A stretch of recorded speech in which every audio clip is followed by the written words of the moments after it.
नमस्कार दोस्तों, आज चीन की क्या हालत हो रही है, पूरे विश्व में सब देशों को इस बात का पता चल चुका है। जब कोई भी शख्स सबका नुकसान करने पर तुल जाता है, तो सब उसे अपना पीछा छुड़ाने में, उससे दूर भागने में जुट जाते हैं। ठीक उसी तरह जिस भी देश को चीन के सच्चाई के बारे में पता लग चुका है, वो अब चीन से अपनी जान छुड़ाकर, अपना पीछा छुड़ाकर दूर भागने की कोशिश में लगे हुए हैं। इसी भागम भाग में शामिल जर्मनी भी अब चीन की तरफ देखना भी नहीं चाहता और वो अब भारत का हाथ थामने को बेताब हुए जा रहा है। तो आइए जानते हैं पाक मीडिया इस विषय को कैसे देख रही है और मिलते हैं वीडियो के अंत में। अगर आपको वीडियो पसंद आए तो सब्सक्राइब जरूर कर देना। सवाल यह है कि क्या ये सिक्योरिटी का भी एक ब्लॉक बन रहा है ब्रिक्स, और क्या ये इकोनॉमी का तो बन रहा है।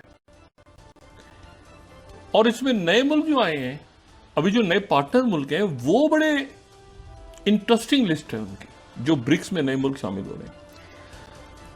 इंडिया और चाइना के दरमियान क्या मामला तय हो गए हैं? मुकम्मल तौर पे तय हो गए हैं। लेकिन अब हुआ यह है कि जर्मन चांसलर ओलाफ शोल्ज पहुंच चुके हैं इंडिया, और दिल्ली में नरेंद्र मोदी और ओलाफ शोल्ज के बीच मुलाकात हुई। अब जर्मन चांसलर का इस टाइमिंग में इंडिया पहुंचना बहुत ज्यादा सिग्निफिकेंस रखता है।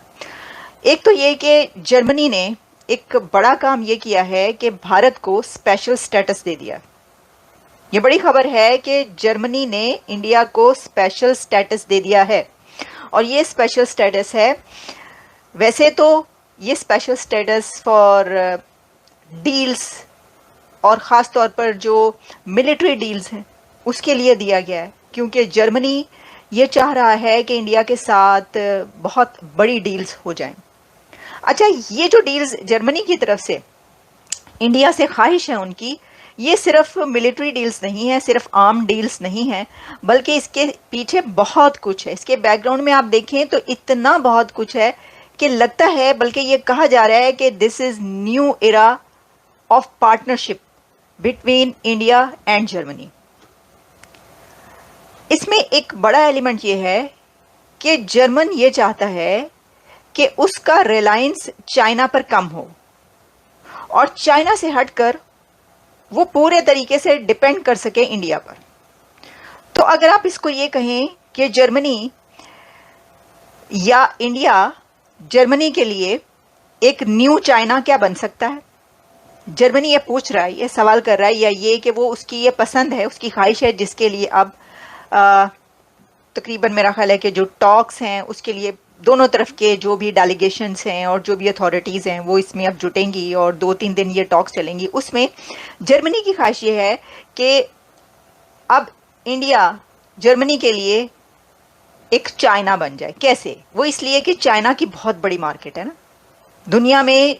चाइना की जो मार्केट है उसका अगर कोई ऑल्टरनेट दुनिया देख रही है तो वो इंडिया को ही देख रही है।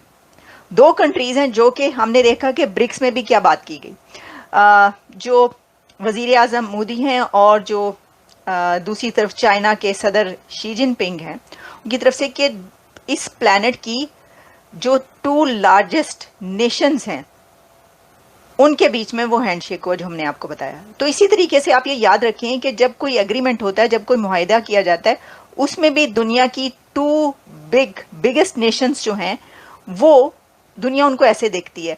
तो एक चाइना जो है वो पूरी दुनिया में अपनी मार्केट बना चुका है, लेकिन जर्मनी ये चाहता है कि वो चाइना से रिलायंस खत्म करके इंडिया पर जो है पूरे तरीके से डिपेंड कर जाए, क्योंकि उसको वो देख रहा है, उसे ये पता है कि इंडिया के अंदर कैपेसिटी है और इंडिया ये कर सकता है। पाकिस्तान हम देख रहे हैं कि आज पाकिस्तान के अंदर स्टॉक एक्सचेंज 90,000 पॉइंट पे चली गई, तो साथ ही आज पाकिस्तान के अंदर एक दहशतगर्दी का वाकया हो गया खैबर पख्तूनख्वा में, जिसमें 18 से 20 लोग जो हैं वो शहीद हो गए हैं।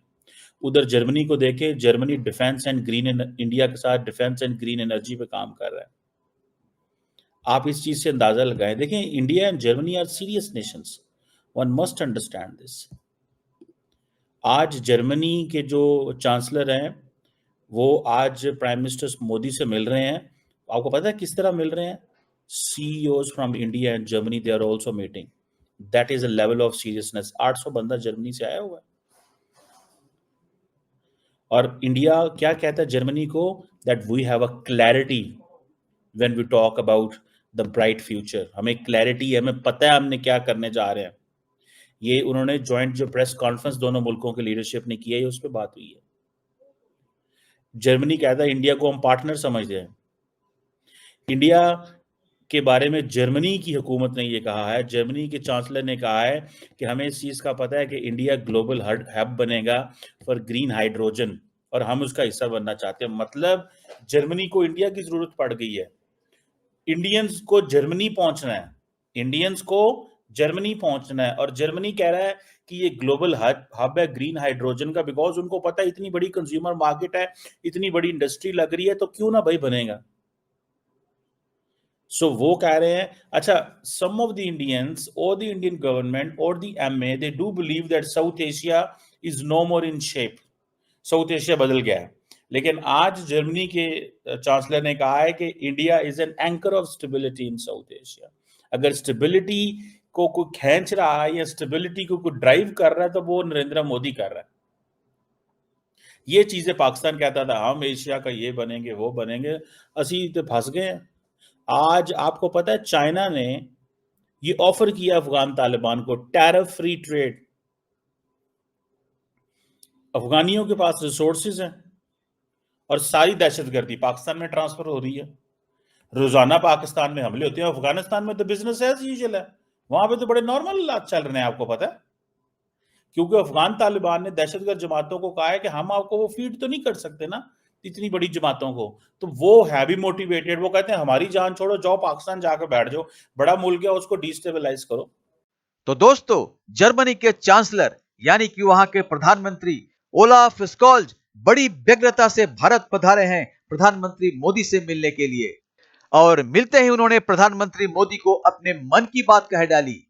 उन्होंने बताया कि जर्मनी अब चीन पर से उनका निर्भरता हटाना चाहता है और भारत के साथ एकजुट होकर, भारत के साथ मिलकर अपने देश के उन्नति के लिए काम करना चाहता है।